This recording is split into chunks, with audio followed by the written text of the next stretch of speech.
اور جیسے ہی وہ طلب ملنا شروع ہوتی ہے کہ فوراً چوکنا ہوتی ہے طبیعت، اور اگر طلب پوری ہو رہی ہو تو طبیعت پر حیرت وارد ہوتی ہے، حیرانگی وارد ہوتی ہے، اور جس ذریعے سے پوری ہو رہی ہو اس ذریعے سے زبردست قسم کا تعلق اور عشق پیدا ہو جاتا ہے۔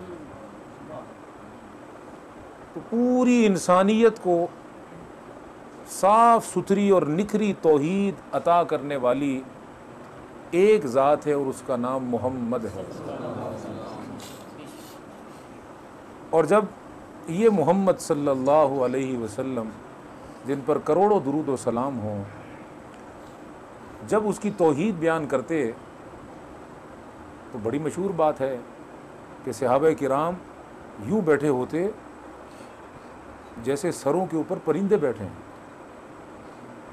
سر پر پرندہ بیٹھا ہے، ایسے بیٹھے ہوتے کہ اگر تھوڑا سا ہلے جلے تو پرندہ اڑ جائے گا۔ یہ مثال تھی، یہ اس حالت کی ایک مثال تھی، حالانکہ پرندے کوئی بیٹھے نہیں ہوتے تھے، مثال تھی تاکہ ہر کوئی سمجھے کہ اتنے چوکنے ہو کے بیٹھتے تھے اور اتنے ساکت اور جامد ہو کر بیٹھتے تھے۔ اس سے صاف معلوم ہوتا ہے کہ وہ حیرت میں بیٹھتے ہوں گے، اور آپ حیرت میں کسی کو بٹھا نہیں سکتے جب تک اسے حیرت وارد نہ ہو۔ یہ ایک ایسی قدرتی اور فطری کیفیت ہے کہ اس کو آپ بناوٹ سے آپ طاری نہیں کر سکتے۔ یہ اگر فطری طور پر طاری ہوگی تو فطری لگے گی، حقیقی طور پر طاری ہوگی تو حقیقی لگے گی، بنا نہیں سکتے۔ سنجیدہ تو ہو سکتے ہیں، حیران نہیں ہوں گے۔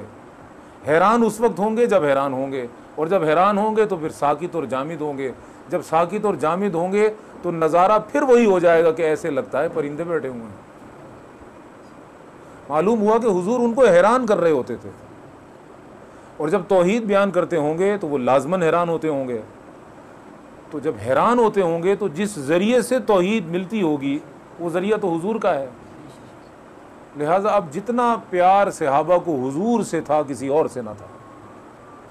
لہٰذا دو باتیں پیدا ہوں گی کہ حیرت ہوگی، اور جس ذریعے سے یہ حیرت نصیب ہوگی وہ ذریعہ معشوق ہو جائے گا، وہ ذریعہ مطلوب اور مقصود ہو جائے گا۔ اس لیے مسلمان کے لیے، مسلمان کے ایمان میں یہ بات داخل ہے کہ وہ ایمان بھی حضور کو سمجھتا ہے، ایمان کا مرکز بھی حضور کو سمجھتا ہے، ایمان کا مصدر بھی حضور کو سمجھتا ہے۔ اور آج بھی اگر مسلمان توحید کو سن کر حیران ہوتا ہے تو اس بات پر بھی حیران ہوتا ہے کہ کیا شان ہے میرے آقا کی کہ جس طرح صحابہ میں توحید بانٹ رہے تھے آج بھی مزار سے اسی طرح توحید بانٹ رہے ہیں۔ ذریعہ جو بدل گیا تو کیا ہوا، واسطہ تو اگر بدل گیا کیا ہوا، بانٹ تو وہی رہے ہیں۔ لہذا وہ جو حامد ہے اللہ رب العزت کی ذات، وہ اپنی تعریف کرتی ہے، الحمدللہ کہتی ہے، اور جس تعریف سے وہ اپنی تعریف کرتا ہے وہ تعریف بھی اس کا غیر نہیں ہوتی، اور جس شے میں اپنی تعریف کو رکھ کر اپنی تعریف کرتا ہے وہ شے بھی اس کا غیر نہیں ہوتی۔ یہ دو باتیں جب آپ کے دماغ میں بیٹھیں گی، اچھی طرح اتریں گی کہ یہاں تو غیریت کا کام ہی نہیں ہے، یہاں تو وہ ہے اور وہ ہے اور وہ ہے اور وہ ہے، اس کے علاوہ تو ہے ہی کوئی نہیں۔ تو اس سے حیرت آئے گی، اور جب حیرت آئے گی تو یہ حیرت آپ کو شریعت دے رہی ہے، تو پھر شریعت پر پیار آئے گا اور آپ شریعت کو پکڑ لیں گے تاکہ یہ حیرت نہ چلی جائے۔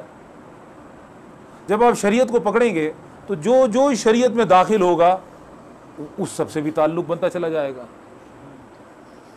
جب ان سب سے تعلق بنتا چلا جائے گا تو آپ کہیں گے کہ جس طرح وہ حامد ہو کر غیر کی تعریف نہیں کرتا، تو یہ جو شریعت ہے اس شریعت کے ذریعے جتنے رشتے بھی ہمیں مل رہے ہیں وہ سب بھی تو شریعت سے الگ نہ ہوں گے۔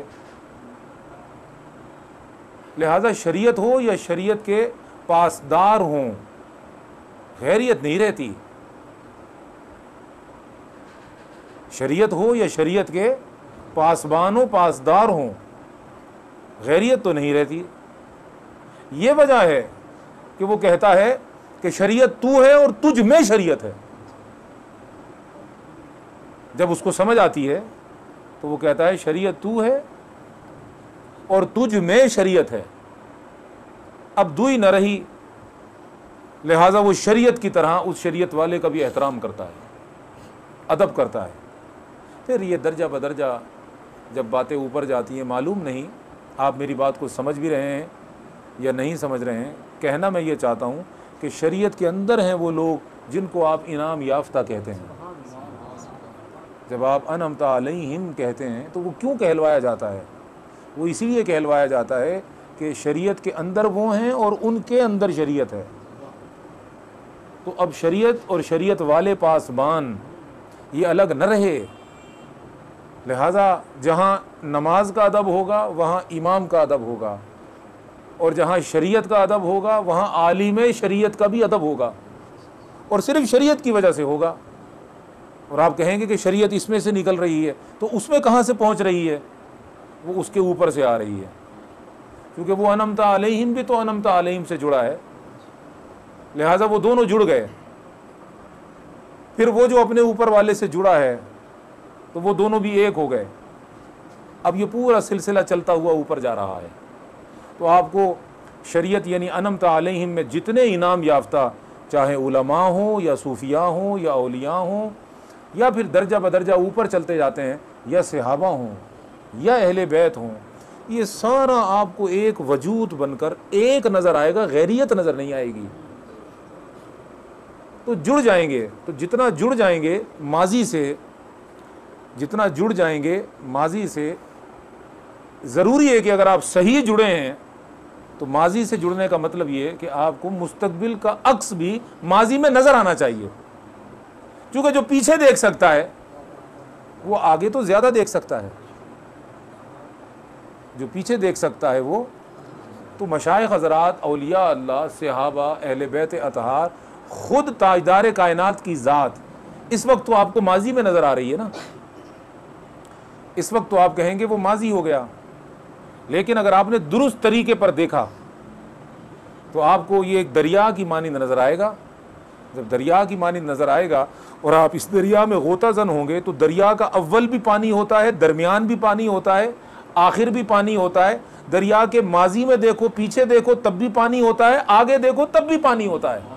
سمجھانا میں یہ چاہتا ہوں کہ جو شریعت کے ذریعے ماضی میں دیکھے گا تو اسے اس شریعت کے اندر تاجدار کائنات سرخیل کے طور پر کھڑے ہوئے نظر آئیں گے۔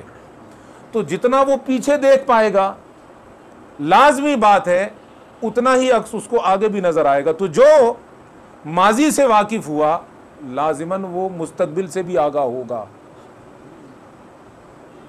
تو ماضی ہو یا مستقبل، دونوں اس کے اوپر روشن ہو جائیں گے، دونوں کے اوپر وہ واقف ہوگا اور بہت زیادہ اطمینان کا مالک ہوگا، بہت زیادہ مطمئن ہوگا، چونکہ وہ جان گیا ہے، اور جو جانتا ہے وہ پرسکون ہوتا ہے۔ بات معلوم نہیں کہاں